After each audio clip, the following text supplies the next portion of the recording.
వచ్చి దీక్షలు పెట్టే తెలంగాణ ఉద్యమంలో మామనాడు జిల్లాలో అసలు వస్తే కనీసం విలేజ్లలో పోతే జెండా పట్టుకునే నాయకుడు లేడు. టీఆర్ఎస్ జెండా పట్టుకునే నాయకుడు లేరు. ఆ రోజు అరే ప్రతి ఒక్కరు ఇదే కాంగ్రెస్ ప్రభుత్వం ఉంది. 2004లో వైఎస్ రాజశేఖర రెడ్డి ముఖ్యమంత్రి అయ్యాడు. ఎవరన్నా మాట్లాడితే నా మీద కేసులని అటెంప్ట్ రిజెక్ట్ చేసిన నా మీద ఎంత దారుణం అంటే డిఎస్పీ గీతాదేవి తీసుకుపోయి 2 పోలీస్ స్టేషన్ లేచినాడు. కుక్కర్ పోతే కొట్టింది. అసలు మాట్లాడే ప్రస్తావన లేదు. తెలంగాణ రాష్ట్రం ఏర్పాటుకు 2014లో మనం రాష్ట్రం ఏర్పాటు అయిన తర్వాత ఆ రోజు నుంచి మనం ఓడిపోయేంత వరకు మన నుంచి ఉద్యమకారులు బాగా సుమన్ ఆరోపడు ఈరోకరు చాలా మంది మన వాళ్ళు ఎంపీలు అయినరు, ఎమ్మెల్యేలు అయినరు. వాళ్ళు ఏ రోజన్నా మన గురించి ప్రస్తావన చేసిండ్రా?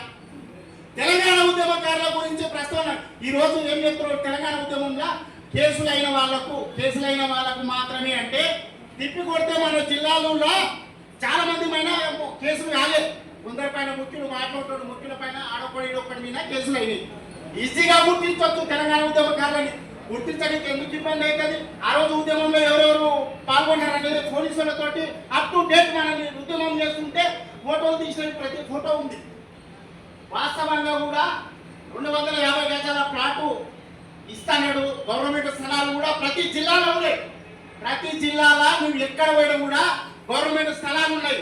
ఆ రోజు రాష్ట్రం కొరకు మనం పోరాటం చేసినందుకే కేసీఆర్ ముఖ్యమంత్రి అయ్యిండు. ఇప్పుడు రేవంత్ రెడ్డి అయినా కూడా ముఖ్యమంత్రి కానికే మనమే కారణం. తెలంగాణ రాష్ట్రం ఏర్పాటు కాకపోతే ఈ రాష్ట్రంలో వీళ్ళు ఛాయిస్ లేదు. ఆంధ్ర వాళ్ళే ఎప్పుడు ముఖ్యమంత్రి అవుతుంది. ఎందుకంటే వాళ్ళని ఎదుర్కొనే శక్తి మనలో లోపల లేదు. ఈ రోజు ఎదిరించి టీవీఎఫ్ తెలంగాణ ఉద్యమకారుల ఫోరం ఇది ఒక్కటే. ఎందుకంటే ఆడొకటి చెప్పని చెప్పాడు, నేను ఉద్యమకారులు, మేము ఉద్యమకారులు, ఆ కమిటీ ఈ కమిటీ 5 మంది కలుస్తారు, మేము కమిటీ అని చెప్పి ఏర్పాటు చేసుకొని ఆ విధంగా పోతే మనం సక్సెస్ కాదు.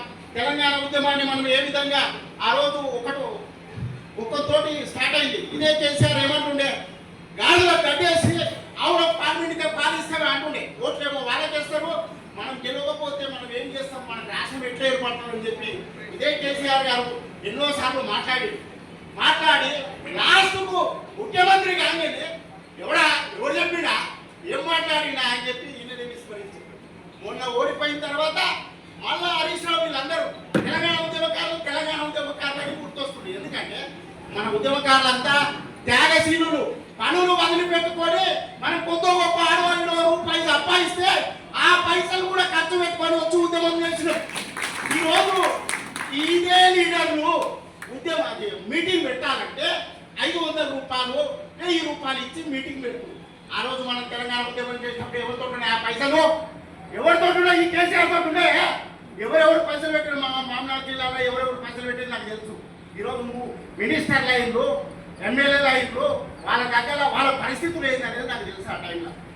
కనుక మనమందరం కూడా తెలంగాణ ఉద్యమకారులు ఒకే తాటి పైన ఒక వ్యవస్థను ఏర్పాటు చేసుకొని నీవెక్కువ నేనెక్కువ అనేది లేకుండా, తారతమ్యం లేకుండా అందరూ కలిసికట్టుగా ఒక వేవ్ని ఏర్పాటు చేసుకున్నాం.